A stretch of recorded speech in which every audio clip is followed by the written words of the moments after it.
আপনারা দেখছেন লিপি ডিজিটাল। চোখ রাখবো আজকের খবরের দিকে। তাজপুর সমুদ্র সৈকতে সামুদ্রিক জলোচ্ছ্বাসে ভাঙন, জল ঢুকে ক্ষতিগ্রস্ত দোকানপাট। দেখুন বিস্তারিত।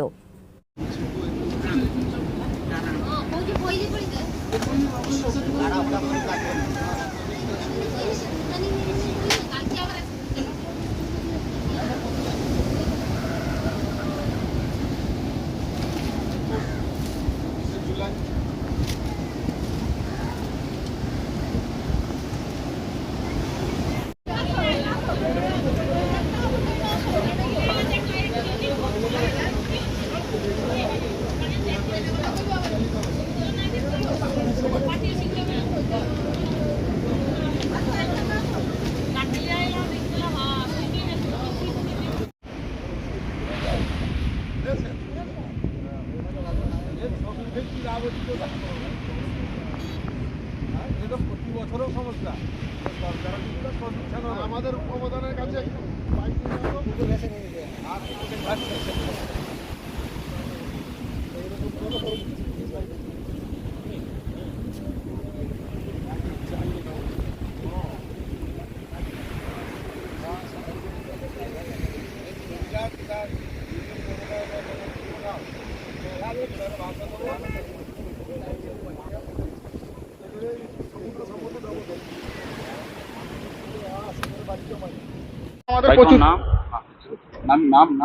সুখদেব দলাই। কি করো? এই মাছ ধরি সমুদ্রে। আজকে তো মাছ ধরছো। কতটা ভয়ের মধ্যে আছো? অনেকটা ভয়ের মধ্যে আছি, আতঙ্কে আছি। এই যে খেয়ে যাচ্ছে, দেখতে পাচ্ছেন আপনারা, এসছেন। কি খেয়ে গেছে? এই যে সমুদ্রে জল এসে খাওয়া হয়েছে, গোটাটাই খেয়ে যাচ্ছে। সরকার কোনো ব্যবস্থা নিচ্ছে না। আমরা দীর্ঘদিনে সরকারের দ্বারস্থ হচ্ছি, কিছু নিচ্ছেন ব্যবস্থা।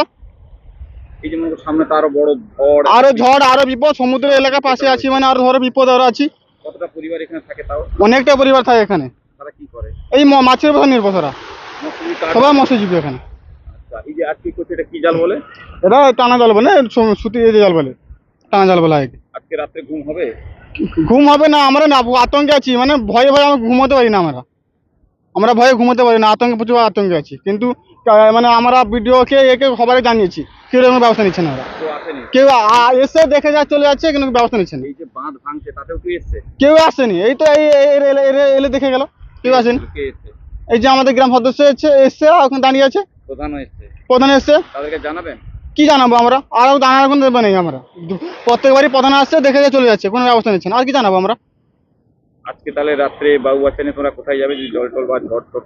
কোথায় যাবো? এই এখানে তো আইলাধর মান্দারমণিতে হয়েছে, এখানে তো হয়নি। এখানে যে আইলাধরটা একটা হলো, এখন হয়নি, আমার মান্দারমণিতে হয়েছে। তাহলে আরো জানাবো কাকে? সেই আতঙ্ক ভয়ে আমরা আছি। আপনারা এসছেন, আপনার সব দেখাবেন। তাজপুর সমুদ্র সৈকতে কয়েকদিন ধরে প্রবল জলোচ্ছ্বাসের কারণে ভাঙন, সেখানে কয়েকটি দোকানও প্রায় জলের গর্ভে চলে গেছে। কি বলবেন বা কি ব্যবস্থা নেওয়া হচ্ছে? আমাদের দীঘা থেকে তাজপুর পর্যন্ত মেরিন ড্রাইভের পাশে এবং তাজপুরে যেখানে ফরেস্ট ডিপার্টমেন্টের জায়গা আছে এবং ইরিগেশন ডিপার্টমেন্টের জায়গা আছে, আমাদের জলদা পর্যন্ত মেরিন ড্রাইভ হয়ে গেছে এবং জলদা থেকে আপ টু তাজপুর বিশ্ববাংলা পর্যন্ত একটা আমাদের ডিপিআর তৈরি হচ্ছে। ওই মেরিন ড্রাইভের মতো ওইখানে ডিপিআর তৈরি করছে গার্ডওয়াল করার জন্য, এবং স্টেট গভর্নমেন্ট সেটাকে ব্যবস্থা গ্রহণ করছেন। তার পূর্বে কিন্তু আমরা ঘোষণা করছি যে অবৈধ কোনো কনস্ট্রাকশন করা যাবে না, ইরিগেশনের জায়গায় কোনো দোকান বসানো যাবে না, সমুদ্র সৈকতের ধারে কোনো দোকান বা পসরা আমরা সব তুলে দিয়েছিলাম। কিছু অবৈধভাবে অসাধু কিছু ব্যক্তি উদ্যোগ গ্রহণ করে এই কর্মকাণ্ডের সঙ্গে যুক্ত হয়েছেন। আজকে আমাদের এসডিও সাহেবের কাছে আমি অভিযোগ করেছি। আমাদের ডিএসডি আজকে মিটিং ছিল, সেই মিটিংয়ে সিদ্ধান্ত গ্রহণ করা হয়েছে প্রত্যেককে নোটিশ ধরানো হবে। Irrigation department, forest department, BDO সাহেব, পঞ্চায়েত সমিতি যৌথতে আমরা প্রত্যেকে মানে স্থানান্তরিত করার জন্য তাদের ধরা হয়েছে, এবং সেই সঙ্গে যারা অবৈধ কনস্ট্রাকশন করেছেন তাদের নোটিশ দিয়ে ইতিমধ্যে তাদের বন্ধ করা হবে, যাতে কোনো সিআরজেডের মধ্যে কোনো অবৈধ কনস্ট্রাকশন যাতে কেউ না করতে পারে। এবং আলমপুর ফিশারি থেকে তাজপুর পর্যন্ত যে রাস্তায় অবৈধভাবে মানুষ কিছু কনস্ট্রাকশন করেছেন, সেগুলোকে বিডিও সাহেবের নির্দেশ দেওয়া হয়েছে আগামী পরশুর মধ্যে নোটিশ সার্ভ করবে। আমি মনে করি সরকার দৃষ্টি রেখেছে এডুকেশন ডিপার্টমেন্ট থেকে, দীঘা সুন্দর উন্নয়ন পর্ষদ থেকে সবাই আমরা সব পর্যবেক্ষণ করেছি এবং দেখেছি। এবং সেক্ষেত্রে সমুদ্র উত্তাল সমুদ্রে উবালি হাওয়া থাকার ফলে কিছু জল প্রবেশ করেছে এবং কিছু ভাঙনের সৃষ্টি হয়েছে। এবং সমুদ্রের গহ্বরে যারা দোকান করছিল, শালখুঁটি পুঁতে দোকান করছিল, তারা কিন্তু সেই দোকানটাকে 4টা দোকান নষ্ট হয়েছে। আমরা চাইব ওই সমুদ্র পূর্ববর্তী এলাকায় কেউ যাতে কোনো সরকারি জায়গার উপরে অবৈধভাবে কোনো খসড়া সাজিয়ে না বসে, তার জন্য আইনগত ব্যবস্থা আমরা গ্রহণ করছি।